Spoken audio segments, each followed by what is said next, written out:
my missus, she's the biggest inspiration behind what I do, because I came from a 9-to-5 corporate background, put your suit on, go to work.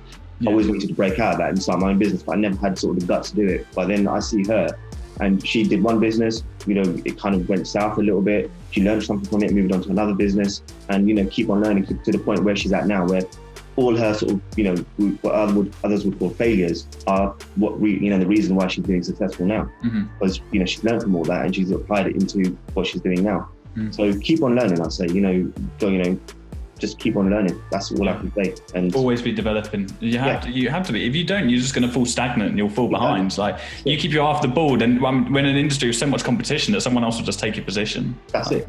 I mean, even though I'm at a point where, I don't have to be involved in the day-to-day, in the background, I'm always involved, because I like to know exactly what client is getting what result. And always, even if you get to that stage, keep your finger on the pulse. The moment you take it off, it goes south.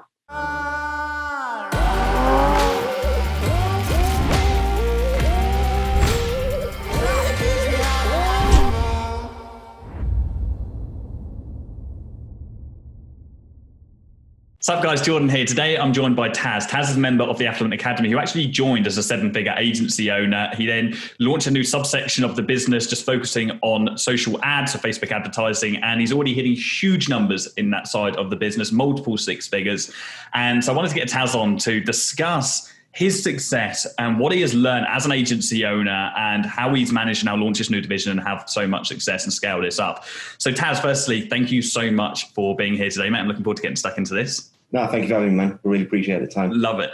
So for the benefit of everyone else watching this, we always like to have a bit of a backstory so people can know who you are and where you came from. So it'd be great to understand, I know this goes back a little while, but what kind of brought you to launching a digital marketing agency? I know you started off with web development. So what brought you to that? And then the realization that you wanted to move into Facebook ads and launch that section and move into the Affluent Academy and so on? Cool. So, my missus started the business in 2014 when social media for local businesses was becoming a thing. Well, it's been always a thing, but local businesses are beginning to realize they can leverage, Facebook, Twitter, Instagram, to grow their profile. And as most of you know, Facebook back in the day was really good for organic reach. So they really leveraged that. Having said that, once she started the business, we met in 2014, August. We got married in April 2015. And at that time, I was in the banking sector. So I had no Facebook account, didn't know anything about social media, just barely used WhatsApp every now and then. But other than that, I had no clue about any of this. And I barely understood what she did for a living. Yeah. In 2015, after we got married, she goes to me, look, why don't you and I work together? And at that time, the business was not in a good place. We were generating less than £1,000 a month across 3 clients. And as most people in the academy, and as yourself, Jordan, you always say, first replace your income before you quit your job. Like the dumbass that I am, I quit my job before I did that. I just jumped straight into it head first. And literally the next day I opened my laptop, all right, okay, what is social media? Explain to me how it all works, to my missus. And then she gave me a crash course, and then I literally started cold calling and reaching out to clients from there. That's what I was good at. That's every job I've had a sales-based role. Cool. And I learned on the job as I went along. And then that was sort of, 6, 7 years ago. Then we scaled into website development work, where we now are partnered with Shopify. We're one of their preferred agencies, so we get a lot of work from them for building custom websites and platforms and whatnot.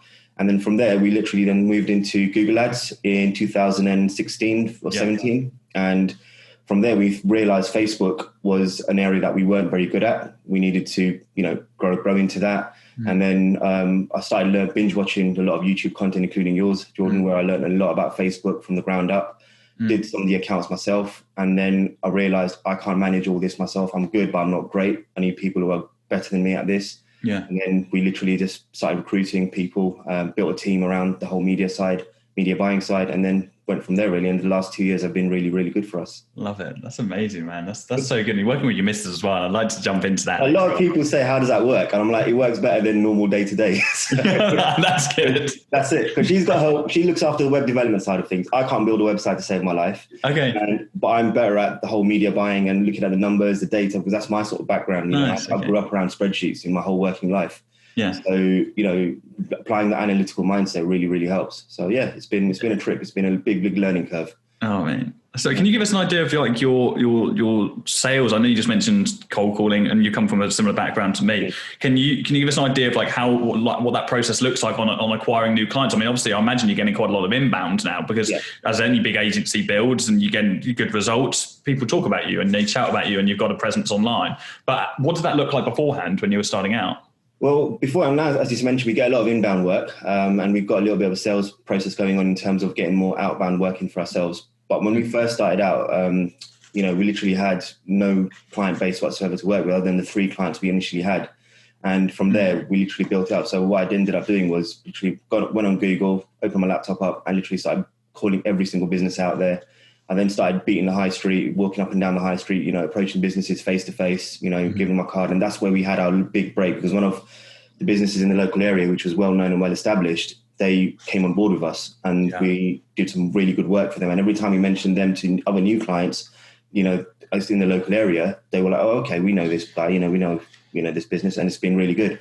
So, it started off really, knuckling down and gritting my teeth and just, hammering out those phone calls, emails, follow-ups, really doing it. And then around about 2017, 18, we then established the process where, we were starting to get quite a few inbound leads. And then now we get inbound leads and then a lot of referral work as well, which, like I said, keeps us really busy. Huge. So it's been a struggle, but it's been worth it. Yeah, and you're just throwing yourself straight into it. And just for the benefit of everyone else who's listening to this is not, it's irrelevant of what services that Taz offers, right? As an agency, the principles still stay the same. The sales principles still stay the same. We're still reaching out. It's a conversational exercise with business owners. We're offering services and ultimately to help them grow their business further. So it doesn't matter what services you're offering. Everything that Taz has done to build himself to where he is applicable for whatever service you're offering, whether that's Facebook ad, Google ads, web development, or whatever that may be. Exactly. So, and one thing that you've said, which I'm really glad you've said, and because it just validates everything I preach about, is that you started local. And I always say to start local because I started local. I signed up a local restaurant. I signed up a local furniture store.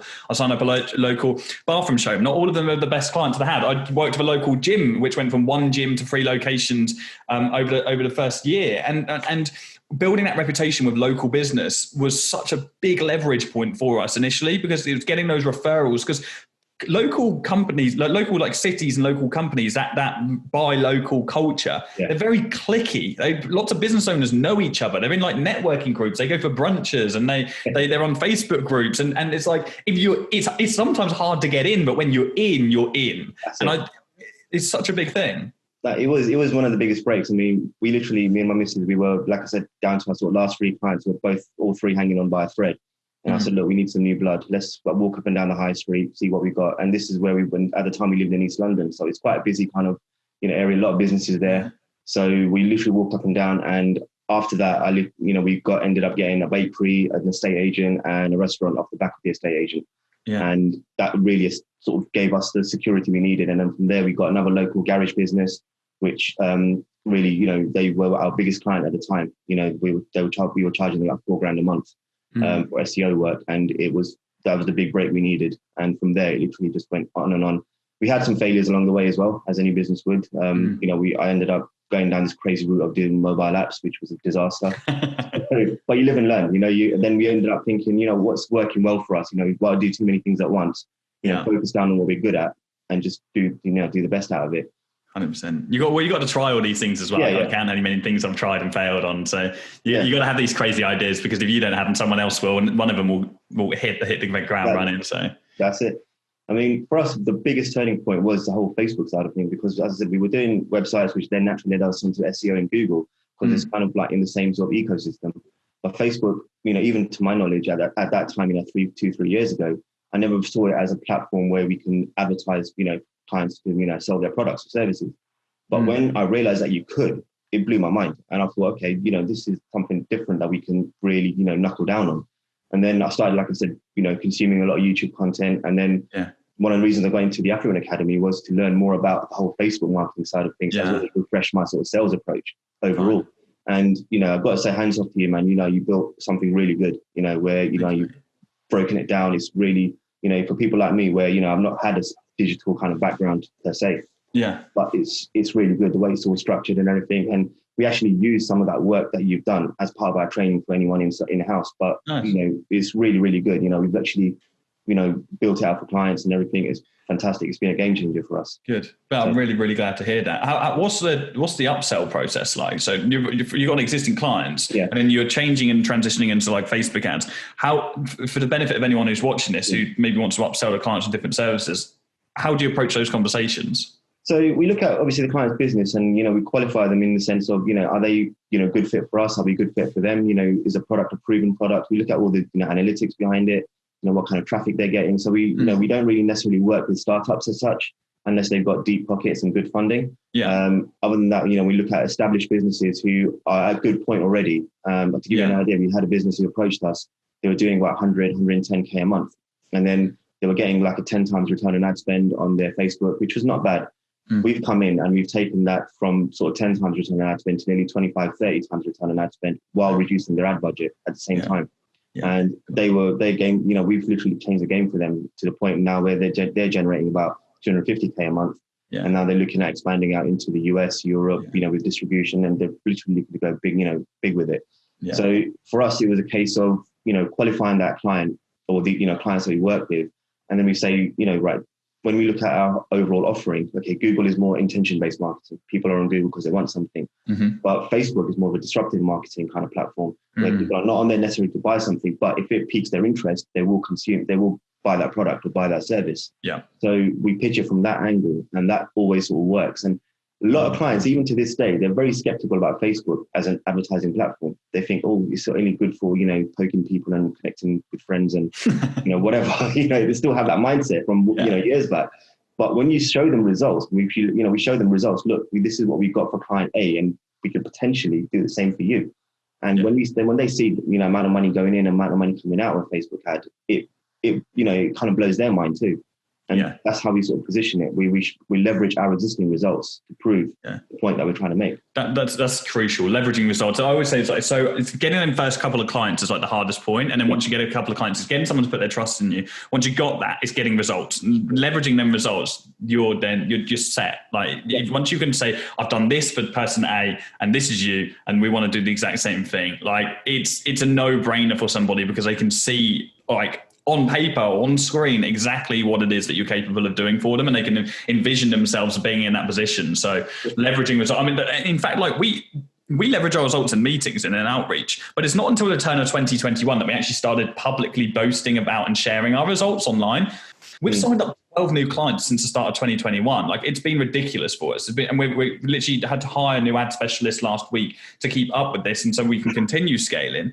And so doing that and boasting about it publicly as well we've seen a massive upturn in doing that. And talking about scaling and building, you've got, correct me if I'm wrong, around 11 team members, or at least over 10 team members. And so can you talk us through the hiring process? What are you looking for in potential hires? And at what point are you hiring for certain jobs in the company? So as I mentioned, the business split down the middle. We've got the web development side, and we've got my side, which is the whole, advertising marketing side.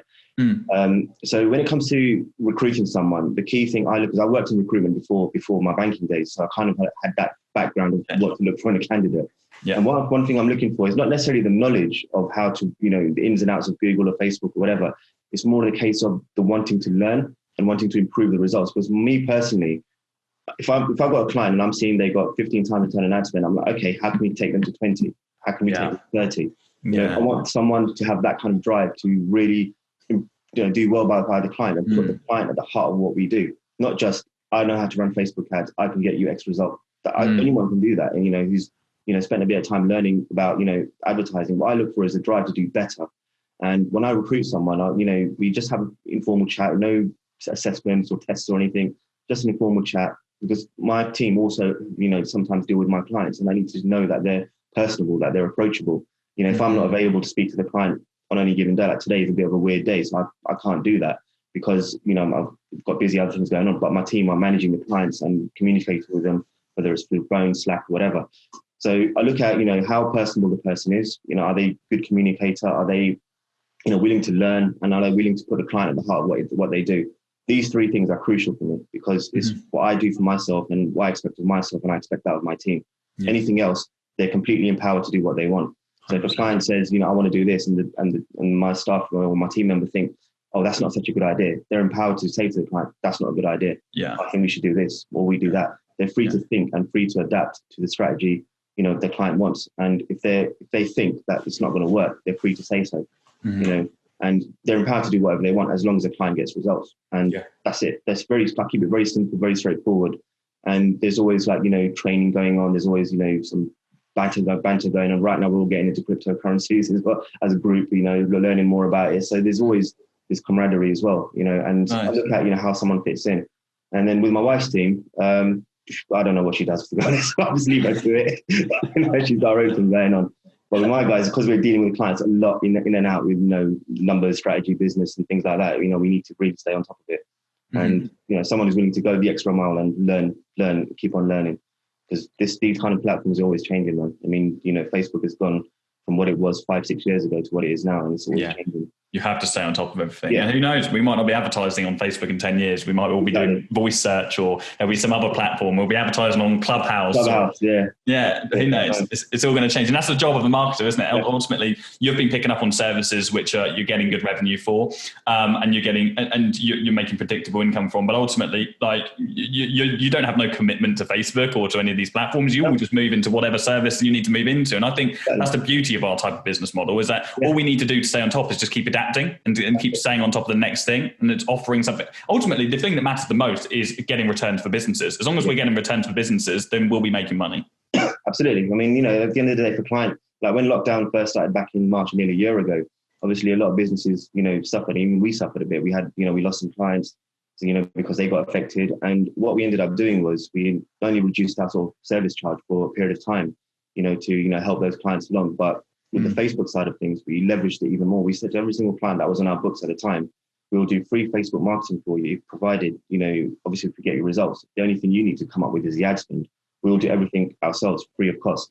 Nice. But for a lot of clients, actually changed the game for them, where they were teetering on the brink of, sort of failure and collapse. They literally pulled themselves back from the brink. And it helped them grow during that time. And e-commerce, as in 2020, it really went through the roof. It was crazy. They went crazy. And, we saw the opportunity there as a business and for our clients to really help them along. And until we got them results, we told them, you don't pay us a penny. So nice. It kind of really established ourselves and gave us a lot of case studies to work with, to then go to other future clients and say, look, we did this during the pandemic, this is what worked.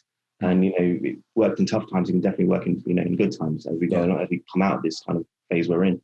Yeah, I mean, you have to adapt. You have to be willing to make sacrifices on your end as well and take risks. I mean, we sometimes offer guarantees to the clients that we're finding particularly stubborn on signing over. We often say, look, we'll make you, if we don't get to, because just you and I know, if you work with a Facebook marketing client, they've got existing proof of concept. They've already got traffic through to their website. They're making organic sales and they're not running any ads. So full well, you can turn on a retargeting ad and make them money from day one. It's just it's like that. So there's no question in the confidence in your abilities. So you can just offer a guarantee. You can throw anything at. And I think just having those things that separate you from other agencies who are in those times in lockdown being quite distasteful and just hammering people and trying to get them to on a marketing service without any kind of addition, not being mindful of the fact of what's everything that's going on. I think those agencies that are separating themselves from that are the ones that really came out on top last year. I know so many agencies which lost 90% of their portfolio and then rebuilt it up from the ground and are now in a much stronger position than they were before lockdown. Yeah. So, really, that it made a difference to us. I mean, it allowed us to also take a step back and look at our business,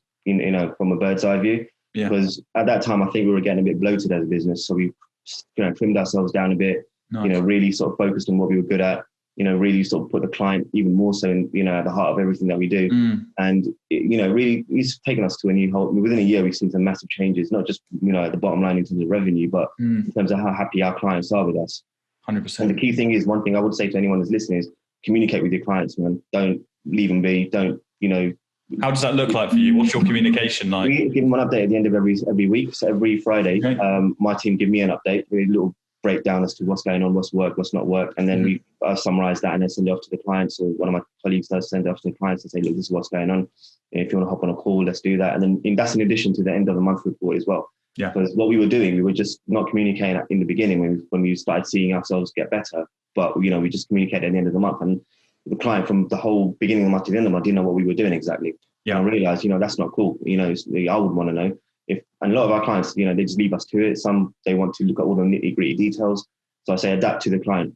Some all they want to know is how much money goes in, how much money comes out. Others want to know the click-through rate, the impressions, all the technical stuff. So I say to my guys, communicate with the client every Friday, send them an update. Quick, doesn't have to be a long essay, just a quick paragraph or two, showing them what's worked and everything. Job done, and they're 100%. Happy with it, and it makes a big difference as well. It's those relationships ultimately. When they're happy, that's those relationships that are going to develop the business further and get you more clients and referrals and all that. It's just going to snowball, isn't it? So that's very important. What would you say are the top three things? Apart from number one is communication. What would you say the other two most important things for an agency? Because a lot of people will watch a video like this and they'll think that you are disjointed from what it's like to actually start an agency now because you've had so much success. When in reality of it is, you never really forget. You never forget what it's like to have to build, and you're constantly building. You start this new Facebook ad division, and I know you mentioned to me, actually mentioned in the group, the private group, you mentioned that like this new ad division is like you're starting afresh, right? And anyone else, some other companies would just be like, oh, we're just adding another service. But you treat it as if you're starting a brand new company. It's something completely new. And so what would you're very attached to that still, growing something new is what I'm trying to get at. But what would you say are the three most important things about starting an agency, about to get to where the position you're in and I'm in? I mean, communication is one. Obviously, that's when you've got clients and you're working with them. But as you're starting out, I'd say, you know what, just keep your head down and, focus on what you're good at. Because for example, I can't build websites. It's not really my thing. Yeah. But what I'm good at is, talking to people, dealing with people. So focus on your strengths first, and don't do too many things at once. Where I said, we went into app development and all sorts, and some of them worked out, some didn't. Focus on one or two things at a time, really get them to a good place, and then move on to the other stuff if you need to, if you want to. Yeah. So, start with what you're good at. And the third thing I'd say is, just learn, keep on learning, and don't take any failures as always a failure. See it as a learning curve, because my missus, she's the biggest inspiration behind what I do, because I came from a 9-to-5 corporate background, put your suit on, go to work.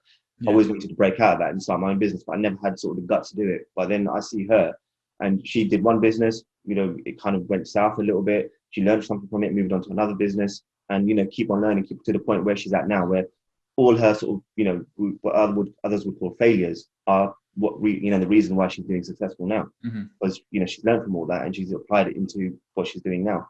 So keep on learning, I say, just keep on learning. That's all I can say. And always be developing. You have to be. If you don't, you're just going to fall stagnant and you'll fall behind. Like you keep your eye off the ball, and when an industry with so much competition that someone else will just take your position. That's it. I mean, even though I'm at a point where, I don't have to be involved in the day-to-day, in the background, I'm always involved, because I like to know exactly what client is getting what result. And always, even if you get to that stage, keep your finger on the pulse. The moment you take it off, it goes south, and you don't want that.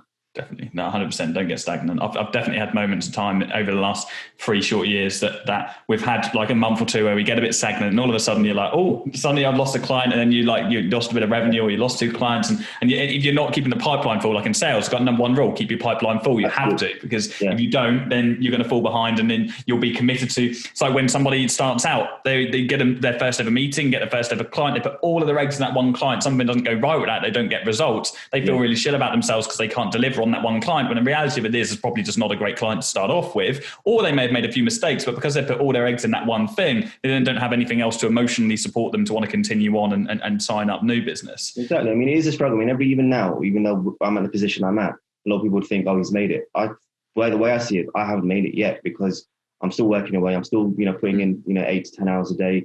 I'm still doing my thing, and it's never something, unless, you can say you made it in some respects. I mean, I ain't got a green Lamborghini in the back of my Ferrari or garage or whatever, as some people do. But you know what I'm talking about. Yeah. But, it's just keep on grinding. That's my thing. So what is the plan for you? What's the long-term vision? The long-term vision is maybe exit in about 5 years. Yeah. Hand it off to someone else. Yeah. Sell up maybe, or just take even more of a back seat. I've got a little one, so I want to see him grow up, spend more time with him. And what is that like, growing a business, and both of you operating a business as a married couple and having a child? What's that? How is that? I'll tell you our story. The day my wife's waters broke, and she's probably going to kill me for saying this, I was literally on the phone call to a brand new client. She was upstairs and she goes, waters are broken. And I was like, I'm so sorry, dude. I've got to really go. My wife's about to have a baby. And I was literally, she was in labour and everything. You pack a bag to go, you got nappies and everything. I also had my laptop bag with me. That's how involved you have to. I was in the business. And while I was holding my little one at 3 a.m, she was having a nap, obviously, doing all the hard work and everything. And I was missing in clients at 3 a.m. So it has been a struggle as well in that regard too. It's been crazy, having a little one. And, it's been worth it though. Everything I do for him. And, it's tough sometimes. I mean, my whole routine has been thrown out the window. Yeah. I used to wake up at a certain time, go gym and all that. None of that's happening now. You're doing what you have to do. Exactly. Just got to do what I got to do. I mean, just as I mentioned just before this interview, my little one just puked up all over me. So, got to do what I got to do. Just got to carry on. But it's been good. And he's seen what I'm doing, and I can see that he's got that kind of mindset. He's got his own little Chromebook. I know he's only 2, but that's cool. Just keeps him off my computer. He's already building websites. Yeah, he's already doing his own. You're going to give him a job in the agency soon. Yeah, I told him, you need to give 2 now. You need to get a job, mate. You need to start paying rent, mate. You need to start paying rent, mate. You just turned 2 just a couple of weeks ago. And I said, it's time you stepped up a little bit. But no, it's hard as well when you have a kid, but it's also absolutely damn worth it. It makes you driven even more, to do that and, work hard and even more pressure to make sure that you make it. Yeah, just give him a comfortable life, because I didn't grow up around money. My dad always worked hard to provide for us, and I just want to do the same. Yeah. I mean, it's amazing. You've got such a good story, and I genuinely thrive off seeing other people do well. Like I love it, and it's amazing, and it's great to have you as part of the community as well. I think a lot of people often think that everybody who just joins the academy is like a new start agency owner, and everybody's just beginning. But like we have agencies start from all different levels, which are coming in to learn new skills and expand. And so, thank you for taking the whim on us and joining in and getting sucked in. I'm glad that you've enjoyed the process and the training that we've gone through. Yeah. That's definitely a brilliant community. There's quite a lot of people I see come up regularly, and I wish I could be more involved, but like I said, got a million things going on, and I try to do little things where I can. But other than that, it's a good community, and you've done a good job, building what you've built as well. Thank you, mate. Good on you as well, mate. It's always the case with our most successful members. You get to that point, you see the rise, and then they just fall off the face of the earth, and it's because they're busy. Like then now, it's like oh, they've gone. Oh, they must have something must have happened to the agency. Now, these people are just rammed. Yeah. You don't have the time to be posting in a Facebook group all the time. So any check-ins that you have, everyone appreciates. It's good for people to see that because it motivates everyone else. He's just on the start and just getting ahead with everything. So that's it. Thank you for your time today. I'm going to put some links in the description if anybody wants to check out your business. So just send me over some links if anybody wants to check them out. Is there anything you got going on at the moment that you want to shout out? No, I just want to say thank you to my missus for pushing me into doing this 6 years ago. So big up to her. When she said to me, let's work together, I said, hell no, families don't work, but 6 years on, and it's so she's been sort of my inspiration. So right, that's amazing. That's great. You're pretty strong to be able to work on the business together. So that's great. Oh yeah. Like I said, as long as I've done what I'm told, I'm fine. Love it. Anyway, Taz, thank you so much, mate. Guys, I hope you enjoyed this, and I'll speak to you all very, very soon. Definitely, man. Thank you very much for your time. Cheers. Cool.